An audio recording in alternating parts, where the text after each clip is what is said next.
Welcome back, everyone. I am so thrilled you're here for another explainer. Today, we're diving deep into exactly what happened during the 1993 Battle of Mogadishu. It's an incredibly complex, deeply impactful event in modern military history. And by breaking it down together, we're going to understand exactly how this situation just unfolded on the ground. Now, I want you to keep this question in the back of your mind as we go through this today. How does a mission that literally started with the pure intent of delivering food to starving people devolve into one of the most intense urban firefights for American troops since the Vietnam War? It is, sadly, a textbook example of what military historians call mission creep. All right, so here is our roadmap. We're going to start with the famine and state collapse, look at the UN intervention, and trace the escalation into urban warfare. After that, we'll examine the hunt for Aidid, the Battle of Mogadishu itself, and wrap up with the armored rescue mission. Let's get into it.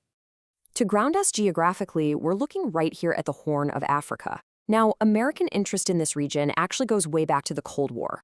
You had the Soviet Union and the US competing for allies and influence, and Somalia's location right there on the Horn is just incredibly strategic. So that really set the stage for international involvement when the country's internal structures began fracturing. Which brings us to our first major phase, famine and state collapse. Okay, so in 1991, the authoritarian Somali president, Siad Barre, is overthrown. And almost immediately, the central government just totally collapses. What follows is this massive power vacuum. You've got rival clans and regional warlords violently battling for control. And to make matters worse, in 1992, a catastrophic drought and famine strikes. We're talking hundreds of thousands of people starving. International relief organizations try to bring in food, but get this, local warlords are actually looting the international food shipments. They're stealing donated food to build their own power and prestige, all while innocent civilians are literally starving to death. And that leads us to Section 2. The UN intervention begins. So seeing these devastating images, the international community basically says, we can't ignore this. But here is where things pivot. Initially, the UN sent forces purely to alleviate the famine, a strictly humanitarian goal. But then we get UNASOM 2, and the mandate expands drastically. They shift from just feeding people to actually trying to restore a central government and establish a democracy. They're moving from a food mission to highly complex political nation building. To really understand why this nation building turned so violent, you have to look at the players on the board. On one side, we have UNOSM 2, the multinational coalition forces trying to restore order. On the other side, you've got these powerful local factions. The biggest one was the USC/SNA, the Somali National Alliance, led by General Mohamed Farrah Aidid.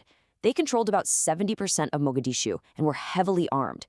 You also had rival factions, like Ali Mahdi Mohammed's group up in the north. So the UN forces were stepping right into the crossfire of a brutal civil war. And that takes us right into escalation and urban warfare. Let's walk through this timeline from the bloody summer of 1993, because it really shows how fast things spiraled out of control. June 5th, 24 Pakistani peacekeepers are ambushed and killed by Aidid's forces while inspecting a weapons site. In response, the UN officially declares Aidid a target. Then on July 12th, UN forces conduct a precise, sudden strike on the Abdi House, which was a key SNA command center, killing many prominent clan members. Well, that raid deeply angered the local population. By September, the violence is basically a daily occurrence. Nigerian forces are ambushed on September 5th, and huge firefights break out on the 9th and 16th as UN forces try to clear out militia roadblocks on 21 October Road. Now, the tactics used in this urban war were drastically different.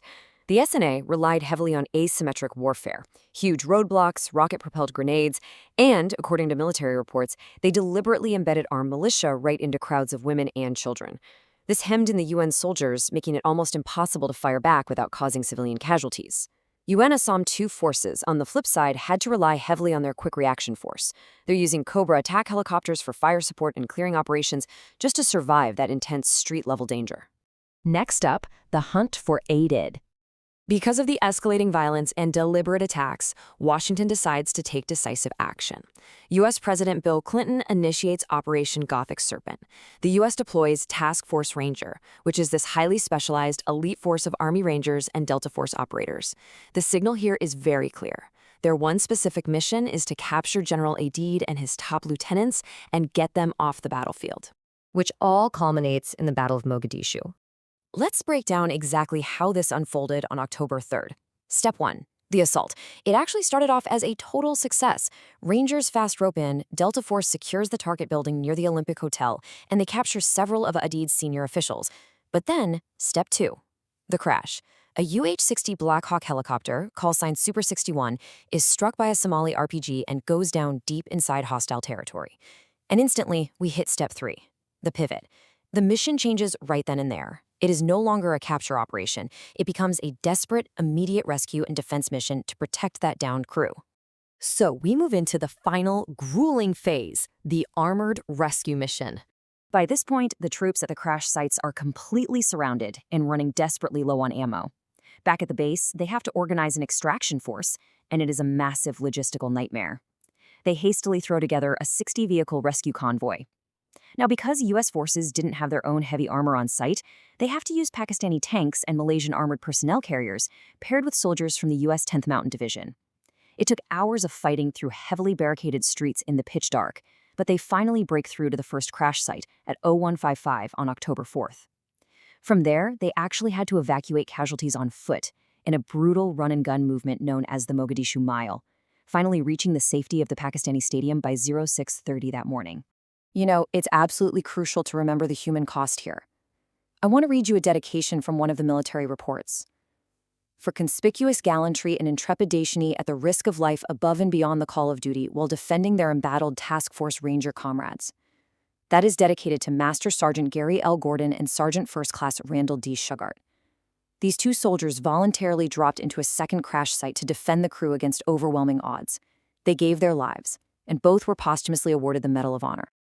And that sacrifice is reflected in a staggering number, 99.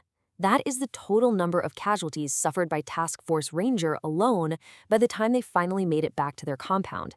It was simply one of the fiercest, bloodiest urban firefights the military had seen in decades. The aftermath of all this bloodshed shifted international policy almost overnight. This battle marked the very last major combined operation conducted by UNOSOM-2.